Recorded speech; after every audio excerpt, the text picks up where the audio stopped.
Bonjour à tous. Pour commencer cette vidéo, je tenais à vous dire que si vous n'avez pas regardé, la vidéo précédente, notamment sur, le processus qui m'a permis, de me ramener, à une vie antérieure, je vous conseille de le regarder en amont avant de visionner cette vidéo.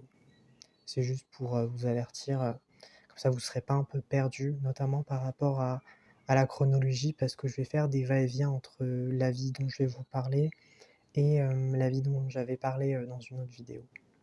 Voilà tout. Déjà, par rapport à la vie précédente, celle d'Irma, qui a vécu en Grèce antique, elle m'a permis notamment de m'interroger sur ma façon de comprendre et d'analyser le monde. Et cette vie-là dont je vais parler un peu après, elle va notamment m'interroger sur mon introspection et sur le fait que j'ai des centres d'intérêt qui sont assez spécifiques. Donc il y aura beaucoup de points communs en tout cas qui vont me surprendre mais à l'heure actuelle, ça reste une des vies où j'ai le plus d'interrogations que de réponses. Et c'est pas pour rien. Alors, je me rappelle exactement que quand j'avais fait une méditation pour accéder à cette vie-là, je ressentais une sensation de froid, mais qui me glaçait les os. Un froid à la fois pur, doux, qui me contenait. Donc j'avais vraiment le sentiment que ce froid faisait partie de moi. Et donc, par effet un peu miroir, j'avais su que pendant cette vie-là, j'étais vraiment dans une région très très froide où les ressources étaient assez rares en denrées. Et donc, il y avait une mémoire de il fallait survivre et donc essayer d'avoir un stock alimentaire au maximum pour essayer de s'accommoder à cet environnement assez hostile. Mais à contrario, je ressentais vraiment une vibration d'amour par rapport à la neige. Et fait intéressant par rapport à ça, c'est que l'hiver, c'est ma saison préférée. La neige, pour moi, c'est... En fait, j'ai un rapport de nostalgie envers cet élément-là. C'est une période, tout comme Noël par exemple, qui sont assez propices à la réunion, à la famille. Et ça me permet aussi de me recentrer sur moi-même. Et souvent, l'hiver aussi, c'est vu comme la saison où on se doit de faire preuve, en tout cas de calme, moins que l'été en tout cas. Et par conséquent, c'est plus familial. Il y a vraiment un cadre serein qui est mis en place. À partir du moment où j'ai essayé de prendre conscience de là où j'étais, je me suis retrouvé dans la peau d'un homme. Alors déjà à première, hein, puisque avant j'étais une femme, donc c'était la première fois que je me voyais dans un autre corps d'homme qui n'était pas moi. Cet homme, j'avais dit directement son prénom, donc il s'appelait Orin. Il vivait en Islande. Alors au début, j'étais un peu confus par rapport au prénom, par rapport au pays, pardon. J'avais aussi hésité à Irlande, mais Islande, ça m'évoque beaucoup plus de choses en termes de sentiments et de sensations que l'Irlande. Et même en faisant des recherches sur le net, j'ai vu que l'Islande, c'était un pays où il faisait énormément froid, il y avait beaucoup de navigation, d'échanges, et ça va avoir un rôle important. En tout cas, dans l'histoire que je vais vous raconter.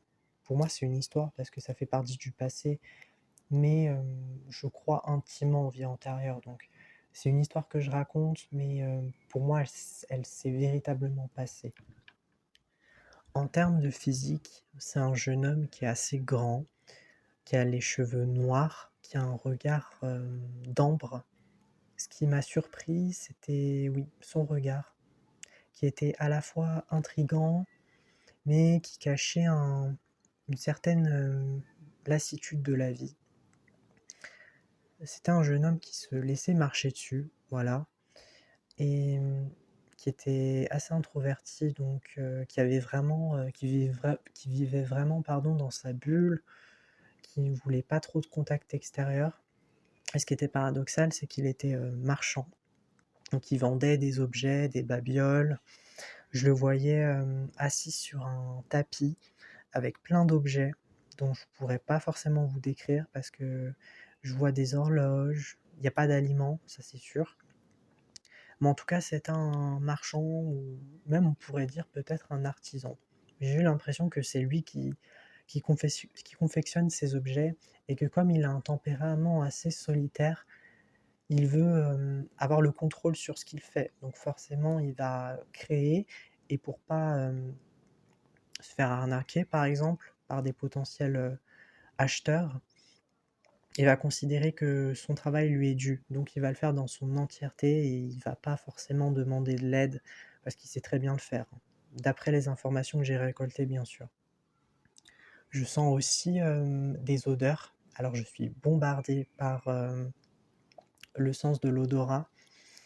Il y a des alcôves vraiment des parfums de riz, de nourriture. Et quand j'étais dans la peau de cette personne, alors il m'arrive parfois soit d'avoir un regard extérieur, c'est-à-dire que je vois la personne d'un point de vue voilà, totalement en distance, soit je me mets dans la peau de cette personne. Et contrairement à Irma, là j'étais plutôt à l'extérieur, donc je le voyais. Et mine de rien, ça donne pas mal d'indices sur la personne, hein. Parce que, comme je vous l'ai dit, c'est une personne introvertie qui est dans l'évitement, qui a une sorte de carapace émotionnelle et qui, en apparence, a l'air intouchable, mais qui est très sensible. Et donc, peut-être par prudence, mon âme a décidé de ne pas être totalement dans ce corps-ci pour ne pas avoir trop de pression et trop de souvenirs qui pourraient ressurgir vis-à-vis de cette personne qui a vécu dans cette période glaciaire en Islande. C'est comme si cette personne me disait, bon, tu peux accéder à ma vie, mais je veux être un peu dans le contrôle. C'était clairement le message que voulait peut-être me souffler cette personne à travers ces sensations de faim. Alors, je sais pas si je l'ai dit, hein, mais il a beaucoup de mal à communiquer. Au niveau du chakra de la gorge, par exemple, j'ai une image d'un étouffement, comme si on l'étouffait. Il a beaucoup de... Il manque de confiance, mais vraiment, cruellement. Déjà, je le vois assis. Et par rapport aux autres marchands, par exemple, eux, ils sont debout, ils ont la tête relevée et ils sont prêts à marchander, à faire un théâtre. C'est-à-dire qu'ils ont vraiment l'art de persuader ceux qui veulent acheter leurs produits, alors que lui ne fait aucun effort. Donc il est dans une posture, pas de soumission, parce que je le sens pas non plus dans ce registre-là, mais plutôt il en a marre. Il en a marre de sa vie, qui est assez monotone. Et à contrario, je vois aussi qu'il a un potentiel par rapport à ses passions. Et ce qui fait écho à ma vie actuelle, c'est que je sens énormément. En fait, je ressens le besoin de vivre de ma passion. Pour moi, c'est quelque chose de crucial et je ne me verrai pas continuer ma vie si je ne fais pas ce qui me fait vibrer, ce que j'aime. Pour moi, c'est impensable. Et ce potentiel, pardon, je le vois également chez lui. Sauf que lui, il a du mal à l'utiliser. Je sais même pas s'il en a conscience d'ailleurs, de ce potentiel-là. À cause de son conditionnement, à cause du fait qu'il entretient une relation assez conflictuelle avec l'extérieur d'un point de vue sociable. C'est pas quelqu'un qui va avoir des expressions faciales, donc il va montrer très peu ses émotions et de l'extérieur, on pourrait croire que cette personne est hautaine alors que pas du tout. Ce qui est également mon cas parce qu'on m'a déjà fait la remarque à de nombreuses reprises. S'ajoute le fait aussi que l'Islande est peuplée par des guerres.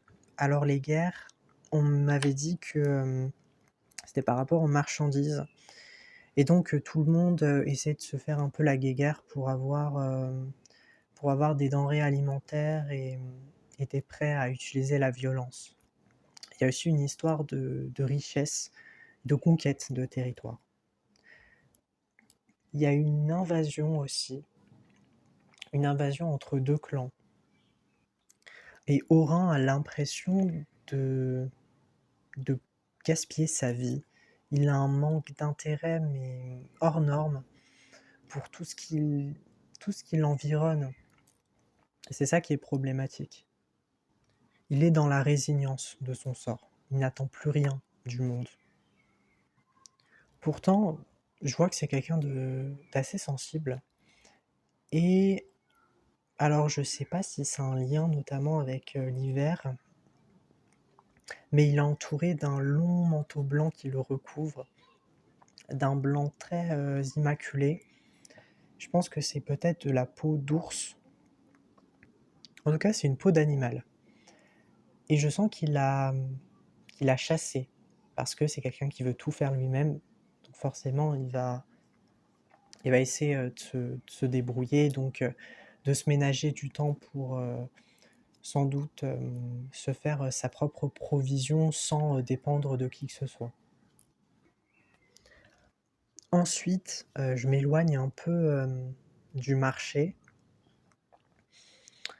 Il commence un- En fait, il commence à se mettre debout et je le vois marcher, s'éloigner de la foule.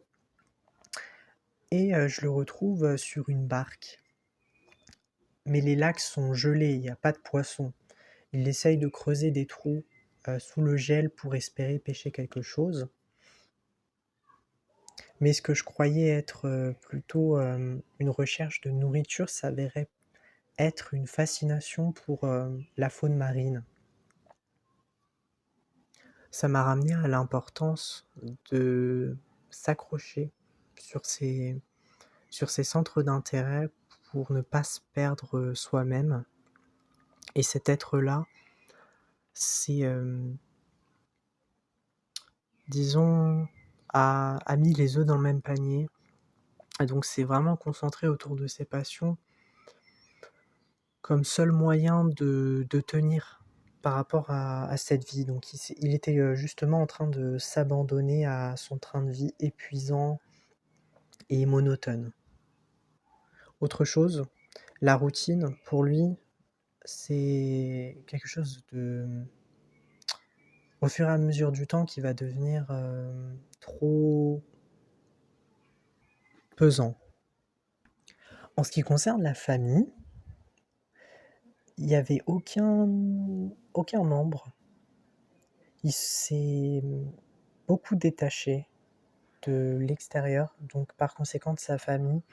Je doute qu'il n'ait eu une relation fusionnelle avec sa mère, son père. Je me demande aussi s'il a eu des frères ou des sœurs. Mais c'est une personne qui n'a pas, qui n'a peut-être pas eu la chance d'avoir un entourage bienveillant, fusionnel, qui sache prendre en compte ses besoins, ce qu'il aime. Donc il a été un peu forcé par la vie et je pense que c'est pour ça qu'il a une posture très détachée, assez égoïste aussi, on va pas se le cacher parce que je le sens vraiment être parfois dans le jugement. Et avant d'être sur cette barque, je pense que j'avais oublié de le dire, mais il y avait des enfants qui couraient.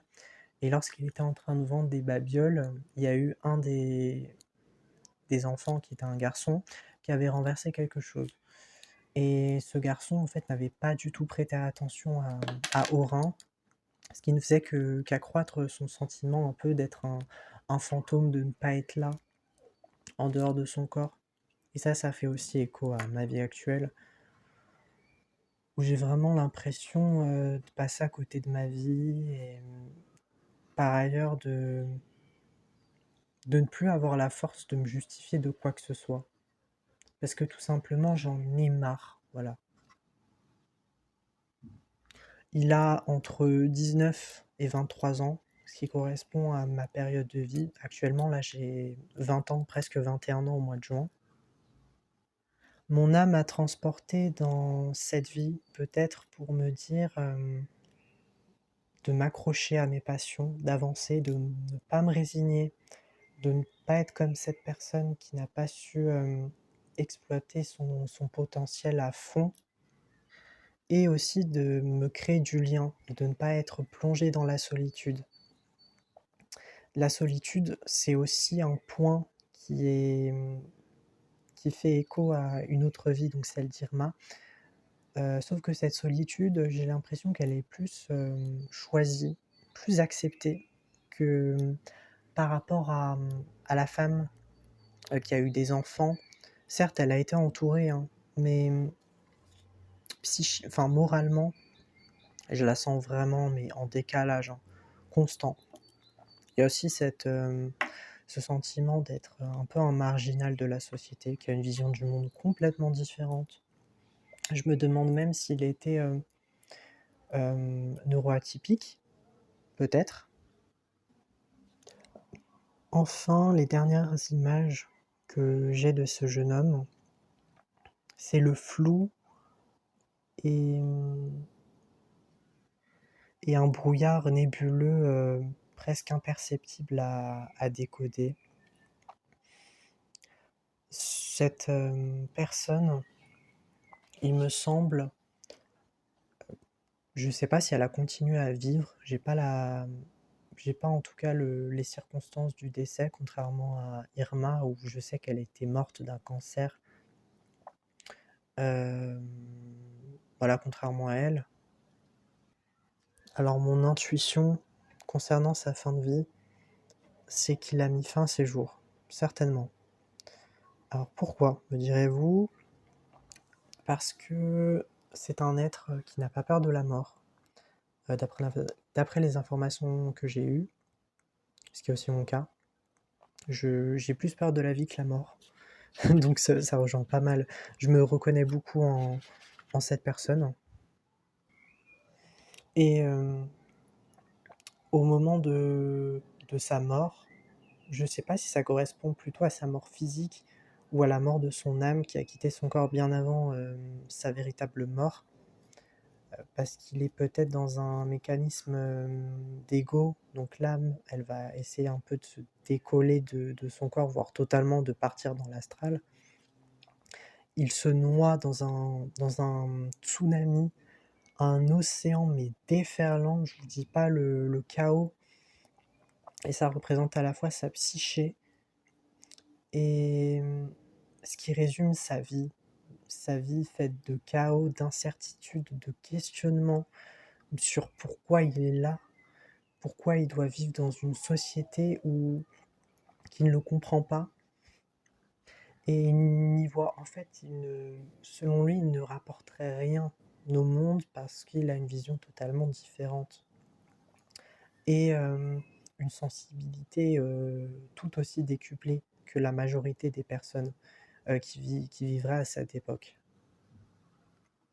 Le message que j'en ai retenu, c'était de s'accepter tel que l'on est, sans devoir faire beaucoup trop d'efforts, au risque de se perdre et de se noyer dans un tsunami émotionnel. Et peut-être que l'océan, c'était aussi une métaphore, alors un océan gelé en plus. Donc ce sens est encore plus important, c'est une double lecture presque, parce que ça se situe en Islande, donc un endroit très gelé, froid, hostile, plus sa personnalité qui l'est tout autant, malgré le fait qu'il soit sensible et qu'il cache un cœur beaucoup plus grand qu'il ne le pense. Et ça joue contre son gré. Alors, excusez-moi, hein, parce que j'ai dû pas mal faire de coupures. J'en perds mes mots. C'est dû à la dissociation. J'ai fait énormément de choses aujourd'hui. Peut-être que je referai cette vidéo sur Oran où je pourrais ajouter plus d'explications. Mais pour l'instant, ce sont les seuls souvenirs, en tout cas précis, que j'en ai. C'est tout pour aujourd'hui. J'espère que ça vous aura plu. Je continuerai à faire d'autres vidéos sur des vies antérieures. Mais celle-ci, en toute honnêteté, c'est une des vies où j'ai pas beaucoup d'informations, où je me sens pas très lié émotionnellement, malgré le fait qu'on ait beaucoup, beaucoup plus de points communs par rapport aux autres vies. Et même en termes de physique, le fait qu'il soit très mince, ça en dit long sur ma vie actuelle. Parce que le fait d'être mince en psychologie, c'est le fait de vouloir fuir, de ne vouloir pas être dans son corps. Et c'est un indicateur crucial du déni de soi et de son refus de s'incarner dans la matière et de vivre une vie comme les autres. Lui, il veut pas de vie comme les autres. Lui, il veut une vie un peu mensongère, dans le mensonge. Il est vraiment dans l'illusion. Et c'est ça qui l'a un peu, en fait, qui l'a rendu intraitable sur les différences des autres, parce qu'il n'accepte pas ses propres différences. C'est un effet miroir. Au revoir.